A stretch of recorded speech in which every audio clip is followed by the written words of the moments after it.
I invite you to. You are good, and you do good. Teach me your statutes. My son, I will counsel you. May my counsel be accepted. Do not neglect my counsel. The words that I've spoken do not change. The counsel of a father is precious. May your neck bow before it. Do not build a house in the square. The crowd is there. Do not go to a place of strife. The strife will make you a witness. You should not curse with violence. It comes back to the hand. A slanderer spins his eyes as if with a spindle. Do not stand before his eyes. He changes the judgment of his heart again and again. Fate is like a wet riverbank. It makes a person's feet slip. Hold your tongue. Watch what you say. Speak nothing slanderous, no untrue report. Do no evil to the man who disputes with you. Repay the good with good the one who does evil to you. Be fair to your enemy. Let your mood be cheerful to your opponent, be it your ill wisher. Treat him generously. Make up your mind to do no evil. Such is not acceptable to the gods. Evil is detestable to Marduk. These ancient proverbs sound like something you might find in Proverbs or Ecclesiastes or Job, don't they? They offer wisdom. They offer good advice, ethical guidelines even. But they don't belong to the Old Testament wisdom books. The reference to Marduk makes that clear. Instead, they belong to ancient Babylonian collections of wisdom sayings, collections that predate Solomon and Proverbs by hundreds of years. My point? The book of Proverbs does not stand alone. Neither does the search for wisdom or the moral compass that is embedded in the Old Testament law and prophets and writings. These collections of wisdom sayings and instructions, whether written in Hebrew, which is the language of the people of the Old Testament, the Israelites, so whether they're written in Hebrew or Sumerian or Akkadian or Egyptian, they attest to ancient nations and cultures trying to identify better ways, healthier ways to live in the world. That sounds a little bit like my Instagram feed. That's what I literally thought of as I was thinking about that. These collections of sayings show that there is this universal quest for wisdom that has been embedded in the world since probably the beginning, identifying better and healthier ways to live in the world. These collections describe reality through observations of human actions and consequences. They offer wisdom to their readers in the form of practical instruction, often with a moral bent. And they all acknowledge that wisdom is given to humans by the gods, usually through a mediator like a king. They were all written, these different ancient wisdom traditions, from within a worldview that acknowledges that the world was created by and ultimately functions under the authority of the gods. So Proverbs fits right in with this ancient tradition. Now, I like knowing this, that Proverbs was produced within a well-established ancient Near Eastern literary context. Why do I like this? Because it helps us understand why it was written and what it's doing. It also prompts us to look for the ways that Proverbs is different from the other collections. And I think the differences are what speak the loudest. And maybe that's where we can hear God's voice the clearest. So what makes Proverbs distinctive then? compared to the other ancient Near Eastern wisdom collections. There are 5 differences, according to Richard J. Clifford, and he's a commentator I'm indebted to for this insight. And I'd like to make it 6 differences, actually, with mine being obvious, but I think important to name. First of all, and this one's mine, Proverbs was written within and for ancient Israel and Judah, the nations who were descendants of Abraham, Isaac, and Jacob. These were the nations that Yahweh called and rescued and covenanted with and brought into the land of Canaan, the promised land, so that God's ways would be lived out in the land and so that he would be revealed to the other nations. Israel and Judah were technically monotheistic, and I say technically because sometimes they deviated from that and they still worshipped other gods, and that was their sin, right? But technically and theologically, they were monotheistic, meaning they only worshipped and served Yahweh. And the wisdom Proverbs offers is directly connected to Yahweh. So that's the difference. The other, like Babylon and ancient Egypt and ancient Syria, they were polytheistic, meaning they worshipped and served multiple gods. So that's the one main, first difference, let's say, the obvious one. Here are the other distinctive ideas in Proverbs versus the other ancient traditions. And here's the first one. The world is self-righting, meaning that it bends toward justice, meaning good deeds are generally rewarded and wicked deeds are generally punished. Good deeds lead to good consequences, and evil deeds lead to bad consequences. I was trying to think of an illustration for this self-righting concept. And I thought about a bath toy that if you place it upside down in the water, it always turns right side up eventually. I don't actually know if a bath toy exists like this. Probably, right? But anyway, that's what came to my mind. Also, we just got a kitten, and if you've been or around or near our house, we have this open tread kind of staircase. And the cat actually fell off the edge down to the basement, and it was fine. And then we were talking about this. Tim has tested this out when he was a kid. They had a lot of farm cats, apparently. Cats always land on their feet. That's remarkable. So that is also that idea of self-righting, right? It's falling, and it rights itself.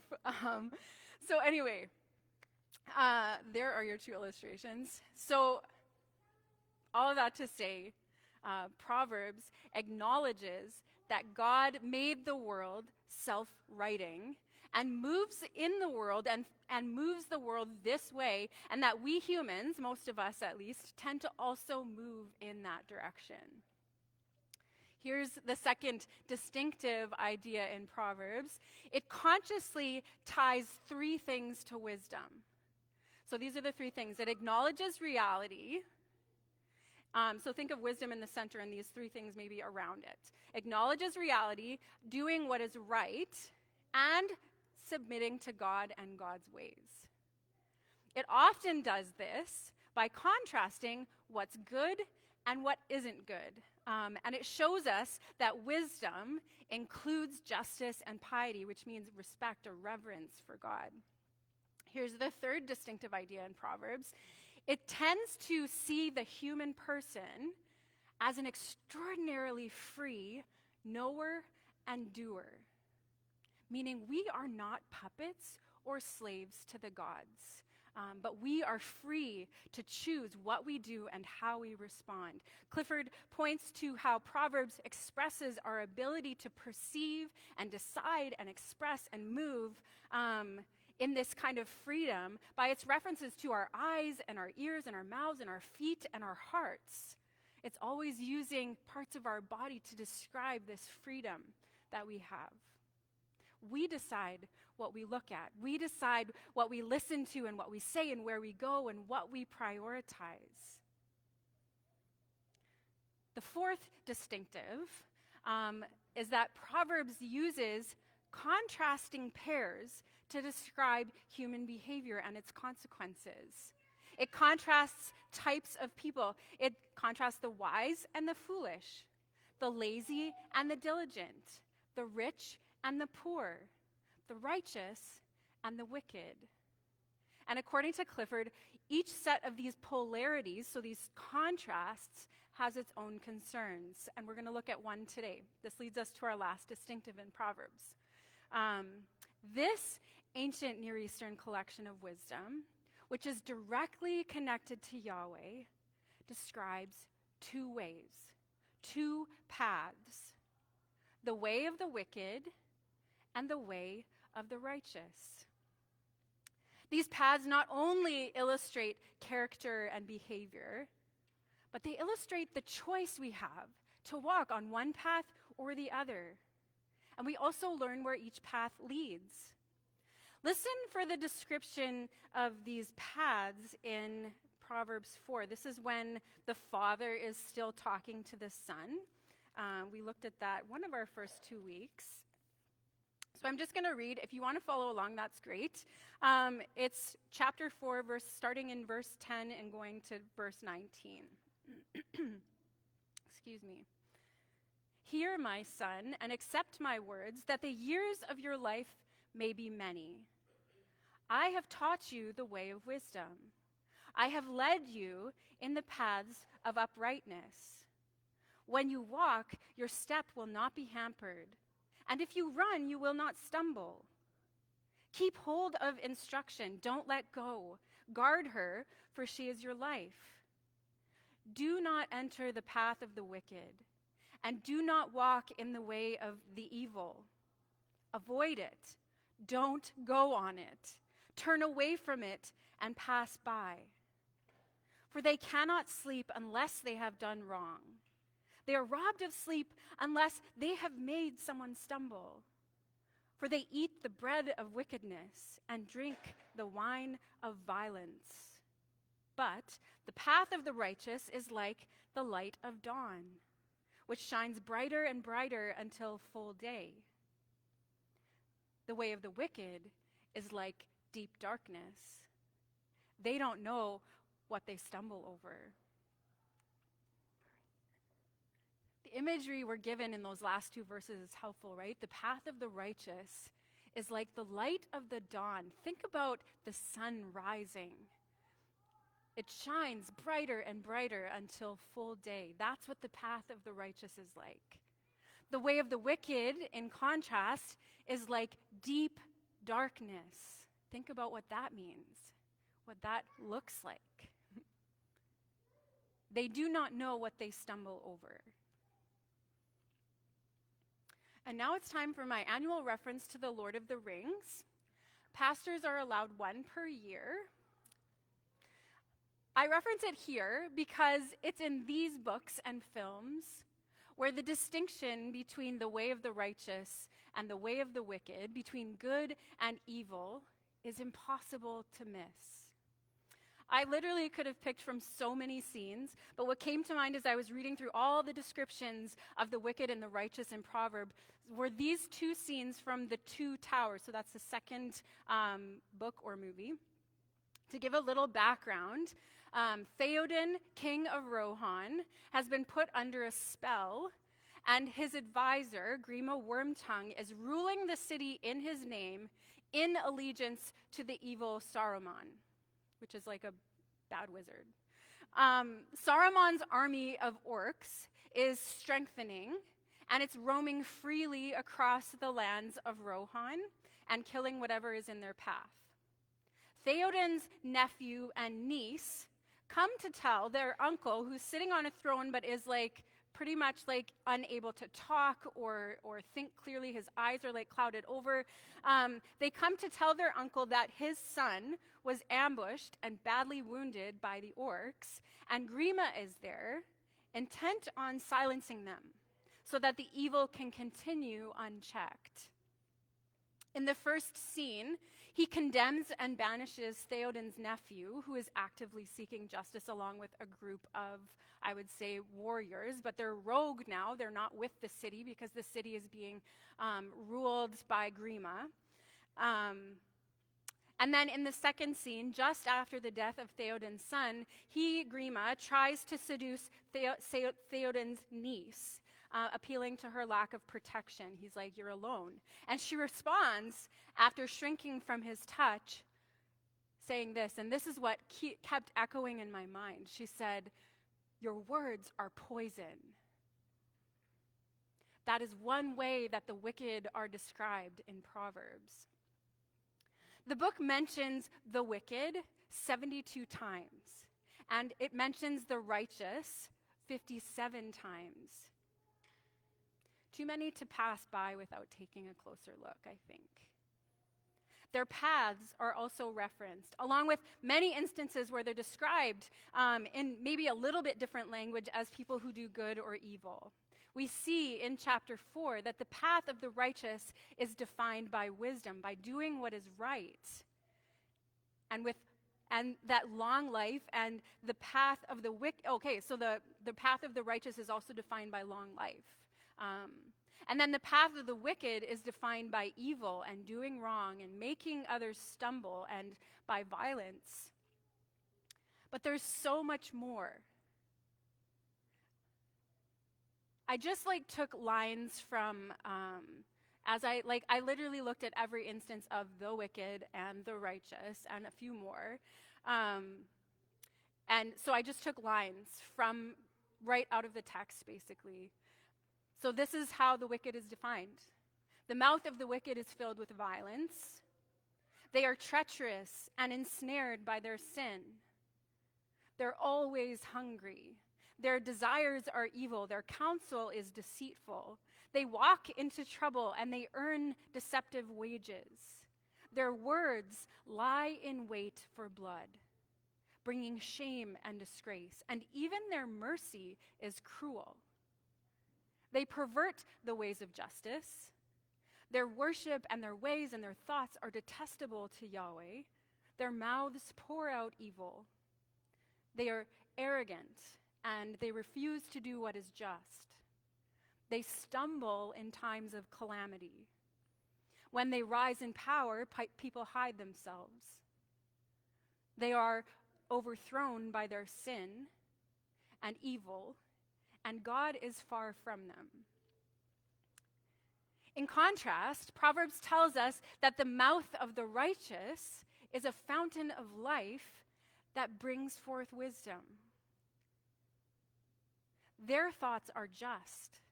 They hate falsehood, and their words feed many. I like that. They think before they answer, and they're as bold as a lion. They have regard for the life of their animals, and their desires end only in good. They are blessed with long life and satisfaction. They are filled, in opposed to being hungry. And they're delivered from trouble. And their knowledge and words and deeds guard and rescue them.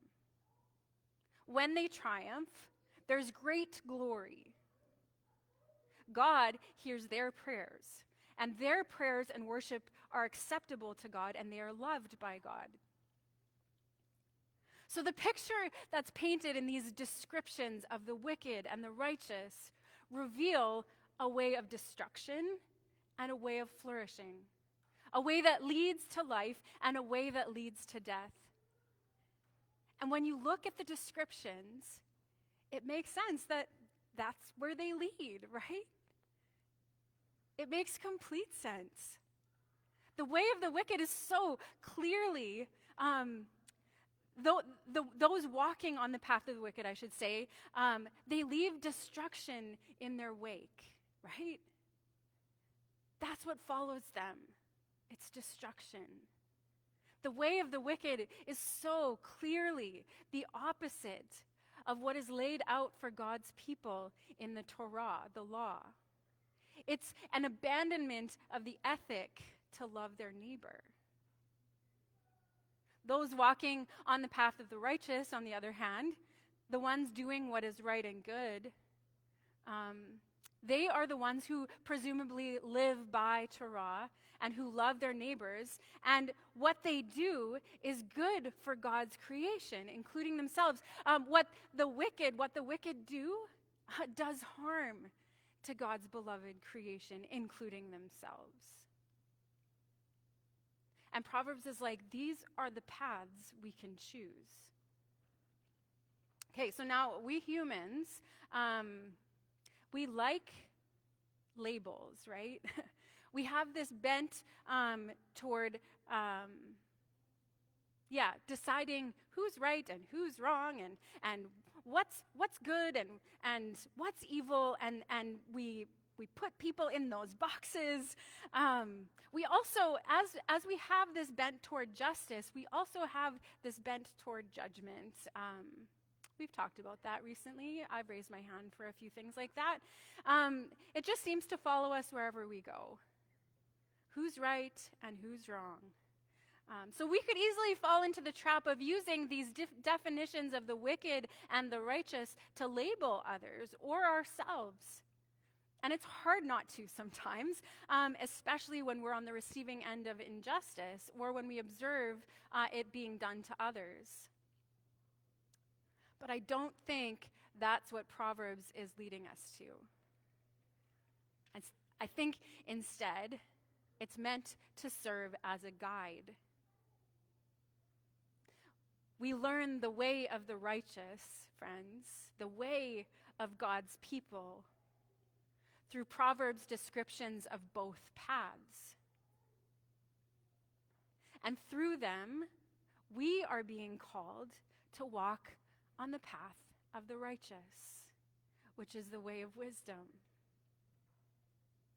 It's the same thing Jesus is calling us to in the Gospels. It's the same thing Paul is calling us to in his letters, specifically Romans. It's the same thing that James is calling us to. We just spent time there. It's the same thing movies like The Two Towers are doing, ones that offer such vivid descriptions of good and evil. They too call us to walk the path of what is good and right and wise and just. But again, we have a choice. We are free to choose which path we walk on. And this path isn't something that, like, once you're on, you're on. Like, it's something that, the way that Proverbs describes it, like, we're constantly kind of in that flux of choosing where we're going to be walking. We're also free to choose how we respond to those walking on one path or the other. Proverbs says this: it's not good to be partial to the wicked or to deprive the righteous of justice. It says, those who forsake the law, Torah, praise the wicked, and those who keep it strive or work against them. The one who justifies the wicked and the one who condemns the righteous are both detestable to Yahweh, it says. And those who rebuke the wicked will have delight and experience good blessing. And those who say they're right, the wicked are right, will be cursed and despised by nations and peoples. Proverbs is helping us see. It's helping us discern and identify what wickedness is and what righteousness is so that we can better know what to do and how to respond as God's people. That's the presumption, is that we are the people of God reading this, and that we are on that path of the righteous, or trying to be on it at least, that we are the ones that are stepping on and saying, hey, Torah is important. And that the law is the perfect law that is summed up, right? In love God and love your neighbor. Now, life is not so black and white as Proverbs makes it out to be. It'd be nice if it was. In Proverbs, the good guy always wins and the bad guy loses, just like in the movies. And this may be how it plays out at the end of time somehow. We do not know what that means, but we do know that it's not always the case while we live here. Ecclesiastes and Job, the two other Old Testament wisdom books, name this. Job even asks, why do the wicked prosper? And he just goes into this whole big thing about his observations about that. Why the wicked prosper. It feels unjust. But this is where Proverbs comes in, I think, as a guide for us. One that aligns us with the perfect law. Jesus has something to say about the wicked and the righteous. He says multiple things, actually, or is kind of pointing to it. One time in a conversation with Nicodemus, he brings it up. So I'm just going to go there. It's in John 3. And what's kind of cool, and I hope that I'll get to it. I didn't actually write this out, so I'm kind of free form here. But Jesus is talking about who he is, first of all. And this is that moment where he's like, when the Son of Man is lifted up on the cross, and the illusion is when people look at him, they will be saved. So he's talking about that. And then there are our most probably famous verses of the New Testament are found right here. For God so loved the world that he gave his one and only Son, that whoever believes in him should not perish but have eternal life. And then he says this thing: for God did not send his Son into the world to condemn the world, but in order that the world might be saved through him. We're going to get to this when we come to the table a little bit, but Jesus is our righteousness. I think we need, as God's people, to hold that and walk in that consistently. This is what defines us. Our sin doesn't define us. We are free from it. But Jesus goes on as in his conversation, or what he's saying to Nicodemus, and he says this. This is the judgment. This is in verse 19.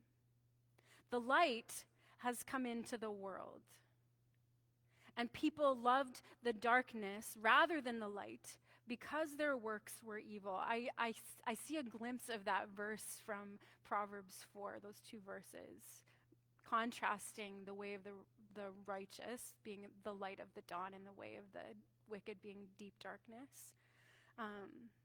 He goes on to say, for everyone who does wicked things hates the light and does not come to the light, lest their works should be exposed. But whoever does what is true comes to the light, so that it may be clearly seen that their works have been carried out in God. Again, here I think we are given sort of this call to walk in the light. We hear that through John later on in one of his letters too. Jesus also reveals these two paths. This path that is associated with wickedness, and this path that is associated with righteousness. And he too is consistently calling his people, his disciples, to walk on this good path.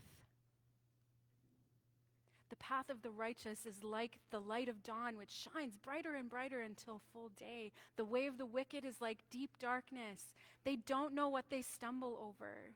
There are two paths. And he's shown us what is good. I heard this echo as I was thinking about that. What does the Lord require of you but to do good, Micah says, and to love mercy and to walk humbly with your God? That's the good path. How does this play out in our lives? That is as broad and wide as the differences in each of our lives in each week that we live. But we have Proverbs and we have Jesus' words. We have this word that guides us on that path, that helps us discern and identify what the good way is. So let's open our eyes, friends, and let's do good. We're going to come to the table. Bud, could you invite the kids to come in? That would be great. And then, we're going to come to the table together. There are multiple places in the New Testament that talk